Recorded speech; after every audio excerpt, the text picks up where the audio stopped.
Hey everyone, welcome back. So this is the third dinosaur from this wave. So you've seen this dinosaur last month at Beyond the Gate. I got it a little bit early, so I'll be able to open it and check this one out and show it to you guys. And you can decide if that's something you like or not. So this is the Mussaurus, and it's featured in the Lost World novel. So this wave of all three figures are all Lost World.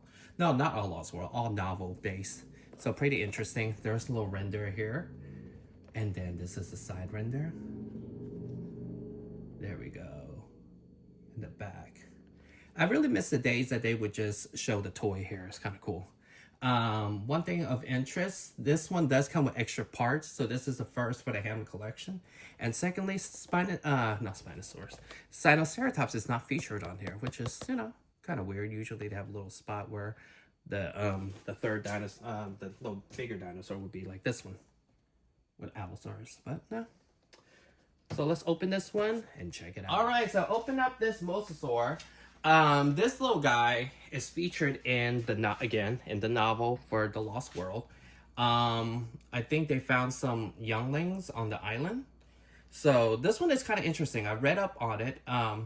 Originally, scientists, I guess paleo-wise, thinking that it walked on all four until it grows to adulthood and then start walking on 2 feet. So pretty interesting because you will be able to do that with the accessories that it came with, which we will get into in a second. So first impression on this guy, I really like this one. It definitely looks different than the one we got in the main line. The one in the main line we definitely got is kind of cuter. This one looks pretty interesting, to say the least. I really enjoy all the colors in it. I love all the different patterns, all the, true FX of it all, I guess. But the thing about this wave, not that they all came from the novel, is they all no longer have glass eye. You can see, it's just painted. Painted eyes now. Honestly, I enjoy the glass eye. It made it kind of more expensive looking, but I get it. It didn't always work. So this one have tons of articulation, so let's go over it. So first thing first, you are able to open his mouth for jaw articulation with his little chompers in there.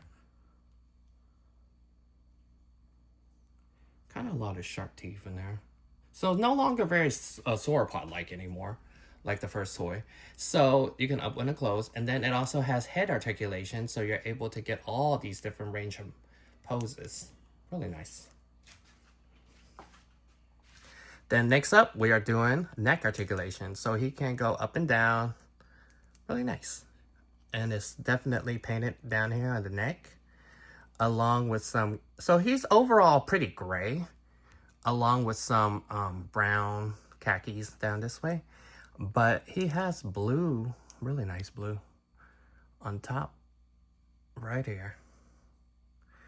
So it's a darker blue. And then as we go down the body, it turns more like, kind of like metallics, baby bluish.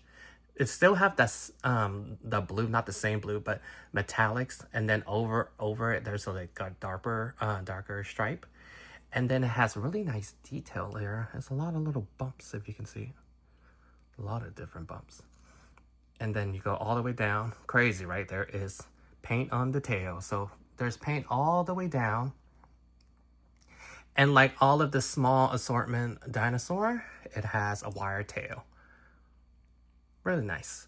So it also has arms, elbows, and his little feet. Movable. And then there's also the same with the hip and the legs.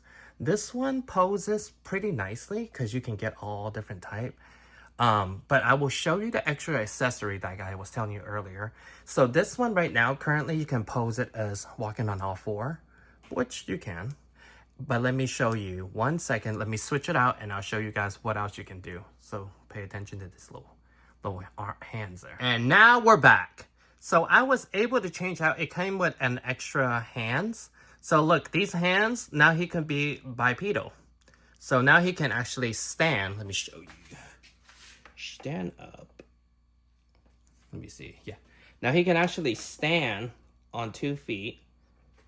Well, doesn't look as funky. Stand on 2 feet like so. There you go.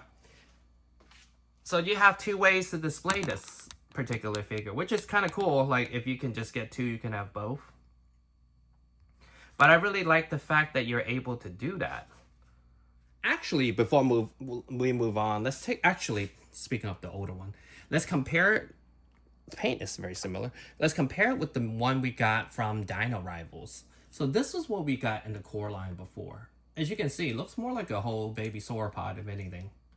And the way they made this one, which is supposed to look almost sauropodish, maybe it is early ancestor, definitely different. Like, look at the head difference. This looks more like a Therizinosaurus at this point, the way everything is, like on his face and everything. But yeah, like I said, it's an interesting take on the same species, but different way of sculpting and different expression, really. All right, so I'm just giving a view. So I was able to switch out the hands, so now it's bipedal. Let me show you. So it can actually be displayed both ways. You can have it on all fours, or you can also switch out, as you can see, the hands here are able to switch out, look like a bipedal dinosaur. And he actually stands a lot better on two than on the other four, for whatever reason. It's funny. But this one is pretty interesting. Yeah, so Mattel's trying new things as far as adding extra pieces, so you're able to switch out your dinosaur having different poses and things, which I do applaud. I love that Mattel do listen, and they do, you know, try different things. Sometimes it works, sometimes it doesn't. But overall, you know, Mattel's doing pretty well with their Jurassic World line. So there's that. So final thought on this figure, I will say this one is my second favorite out of the three. I like the versatile of this figure because you can actually make it standing on, you know, all four or just two.